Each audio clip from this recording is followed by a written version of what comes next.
पिछले 2 हफ्तों में ये हेडलाइन ज़रूर देखी होगी आपने।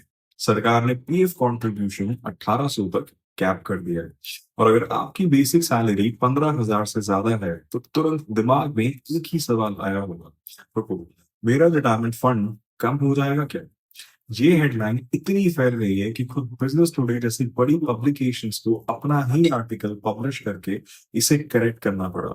तो सीधे पॉइंट पे आता हूँ। ये हेडलाइन हाफ सच है, आधा फैक्ट, आधा पैनिक। और जो चीज एक्चुअली बदली है, उसके बारे में शायद आपने कहीं नहीं सुना। अगले 10 मिनट में मैं आपको एग्जैक्टली दिखाऊंगा कि आपकी पीएफ सैलरी में क्या रियल में चेंज हुआ और क्या नहीं। और एक चीज जो जेन्युइनली आपको अफेक्ट कर सकती है अगर आप कभी जॉब स्विच करने वाले हो। चलिए शुरू करते हैं। देखिए, ये कंफ्यूजन समझना इजी है क्योंकि जब भी पीएफ और कैप ये दो वर्ड्स साथ में आते हैं, हमारा पहला रिएक्शन होता है, मेरा पैसा गया क्या? स्पेशली अगर आपकी बेसिक सैलरी 15,000 से ऊपर है, जो कि मोस्ट ऑफ यू होंगे ही, तो लगता है ये हेडलाइन डायरेक्टली आपके नाम से लिखी गई है। और ऑनेस्टली पैनिक करना गलत भी नहीं है क्योंकि ईपीएफ ही वो चीज है जिसपे हम सबका रिटायरमेंट सबसे ज्यादा डिपेंड करता है। तो बिना किसी कंफ्यूजन के चलिए देखते हैं एक्चुअली नोटिफाई क्या हुआ था। 29 जून 2026 को लेबर मिनिस्ट्री ने एक नया स्कीम नोटिफाई किया, ईपीएफ स्कीम 2026। ये रिप्लेस कर रहा है उस 1952 वाले स्कीम को जो 74 साल से चल रहा था। साथ में ईपीएस 2026 और ईडीएलआई 2026 भी आए। गवर्नमेंट खुद इसे बुला रही है बिगेस्ट ओवरहॉल इन 7 डिकेड्स। अब जब इतना बड़ा वर्ड यूज हो, ओवरहॉल, तो लोगों का डरना नेचुरल है। लेकिन यहीं पे इंटरेस्टिंग ट्विस्ट भी है। चलिए साइड बाय साइड देखते हैं। 1952 वाले स्कीम में ये रूल था, एम्प्लॉय और एम्प्लॉयर दोनों 12% कॉन्ट्रीब्यूट करते थे, लेकिन सिर्फ 15,000 की वेज सीलिंग तक। 12% ऑफ 15,000 इज इक्वल्स टू 1,800 रुपए। 2026 वाले स्कीम में भी वही है, 12%, 15,000 सीलिंग, 1,800 मैंडेटरी अमाउंट। एक नंबर भी नहीं बदला। तो फिर इतना हंगामा क्यों? क्योंकि मीडिया ने इसे प्रेजेंट किया है जैसे एक नया कैप है, जबकि ये रूल ऑलरेडी 70 साल से यही था। तो अगर आपकी बेसिक सैलरी 15,000 या उससे कम है, गुड न्यूज, आपके लिए लिटरली कुछ नहीं बदला, बिल्कुल सेम एज पहले। लेकिन रुको, अगर आपकी बेसिक सैलरी 15,000 से ज्यादा है, तो यही से चीजें थोड़ी सी इंटरेस्टिंग हो जाती है। यही है वो असली पार्ट जिस पे ध्यान देना चाहिए। तो मैंडेटरी कंट्रीब्यूशन तो वही है, फिर नया क्या है? बहुत सारे एम्प्लॉयर्स सालों से अपने एम्प्लॉयज की पूरी बेसिक सैलरी पर पीएफ कैलकुलेट करते आए हैं, चाहे वो 15,000 से कितनी भी ज्यादा हो। ये एक प्रैक्टिस थी जो म्यूचुअल समझ से चलती आई है। अब ईपीएफ स्कीम 2026 ने क्लियरली बोल दिया है, इस 1,800 से ऊपर जो भी कंट्रीब्यूशन हो रहा है वो ऑफिशियली वॉलंटरी है। और अब एम्प्लॉयर्स हो या एम्प्लॉयर, कोई भी इंडिपेंडेंटली इंडिपेंडेंटली इसे रिड्यूस या बंद कर सकता है। पहले इसको हटाने के लिए जनरली दोनों की सहमति चाहिए होती थी या फिर कोई लीगल एंगल। यही है असली चेंज, कोई नया रूल नहीं बनाया है, बस एक पुराने ग्रे एरिया को क्लियरली डिफाइन कर दिया गया। तो इसका मतलब आपके लिए क्या है? सिंपल, वो कुछ भी ऑटोमेटिकली नहीं बदलेगा। आपकी सैलरी स्लिप अभी भी वही रहेगी जब तक आपका एम्प्लॉयर खुद पॉलिसी चेंज करने का डिसाइड नहीं करे। बस फर्क इतना है, अब उनके पास ये ऑप्शन पहले से ज्यादा क्लियरली अवेलेबल है। एक काम करिए, अगर आपकी बेसिक सैलरी 15,000 से ऊपर है, एचआर से एक सिंपल सवाल पूछिए, कंपनी या प्लान क्या है? फुल बेसिक पे पीएफ कंटिन्यू करेंगे या 15,000 सीलिंग पे शिफ्ट करेंगे? बस एक लाइन का जवाब और आपको पूरी क्लैरिटी मिल जाएगी। और क्लियर कर देते हैं क्योंकि लोग यहाँ भी कंफ्यूज हो जाते हैं। Voluntary EPF on higher wages, इसमें एम्प्लॉयर भी मैच कर सकता है अगर दोनों राजी हों।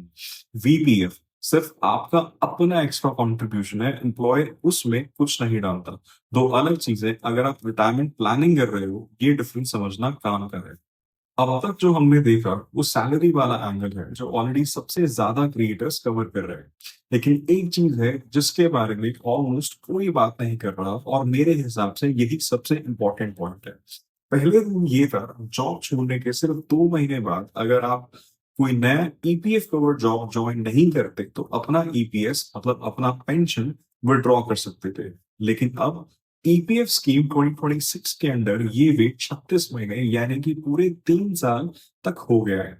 जरा सोचिए, जॉब स्विच कर रहे हो, करियर ब्रेक ले रहे हो या अपना बिजनेस स्टार्ट कर रहे हो, आपका पेंशन कॉर्पस अब 3 साल तक लॉक हो सकता है, जब तक आप दोबारा कोई ईपीएफ कवर्ड जॉब ज्वाइन ना करो। एग्जाम्पल समझिए, करण जुलाई 2026 में अपनी जॉब छोड़ देता है और तुरंत कोई नया ईपीएफ जॉब नहीं मिलता। पुराने रूल में वो सितंबर 2026 तक अपना पेंशन निकाल सकता था। नए रूल में उसे वेट करना पड़ेगा रफली जुलाई 2029 तक, जब तक बीच में कोई नया ईपीएफ जॉब ज्वाइन ना करे। अब बताओ, हेडलाइन में देखा है कहीं? नहीं ना। यही वो रियल चीज है जो आपको याद रखना चाहिए। एक आखिरी कंफ्यूजन भी क्लियर कर देता हूँ, क्योंकि ये सबसे ज्यादा मिक्स हुआ है। आपने लेबर कोड्स के बारे में भी सुना होगा, जहां बेसिक सैलरी बढ़ने की बात हो रही थी। ये बिल्कुल अलग लॉ है। लेबर कोड्स का वेज डेफिनेशन रूल नवंबर 2025 से ऑलरेडी इफेक्टिव है, जिसमें basic salary plus DA plus retaining allowance total salary का कम से कम 50% होना ही चाहिए। ये जेन्युइनली आपकी बेसिक सैलरी बढ़ा सकता है और उसके साथ पीएफ कंट्रीब्यूशन भी। ईपीएफ स्कीम 2026 जो हमने आज डिस्कस किया मोस्टली एडमिनिस्ट्रेटिव क्लैरिटी है, अलग चीज, दो अलग लॉस, दो अलग इफेक्ट्स। अब जब भी कोई इन्हें मिक्स करके बताए, आप तुरंत पहचान लोगे। चलिए सीधा पॉइंट पे आते हैं। करना क्या है अब? बेसिक सैलरी 15,000 या उससे कम है, कुछ मत करो, जनरली कुछ नहीं बदला आपके लिए। बेसिक सैलरी 15,000 से ज्यादा है, एक सिंपल सवाल एचआर से पूछिए, कंपनी पीएफ पॉलिसी चेंज करने के बारे में सोच रही है क्या? एक क्लियर आंसर आपको सब क्लैरिटी दे देगा। जॉब स्विच या करियर ब्रेक का प्लान है, 36 महीने वाला पेंशन रूल जरूर दिमाग में रखिए। और ये चीजें वेट कर सकती है।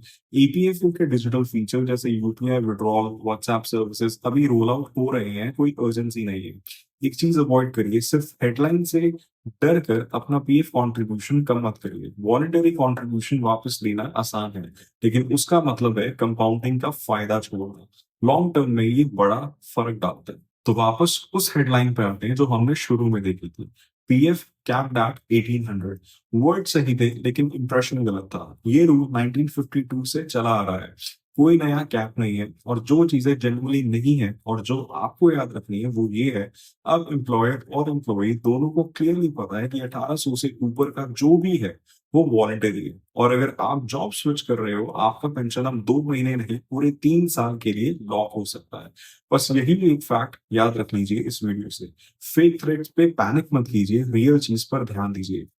कमेंट में बताइए, आपकी कंपनी फुल बेसिक पे पीएफ देती है या 15,000 वाली सीलिंग पे?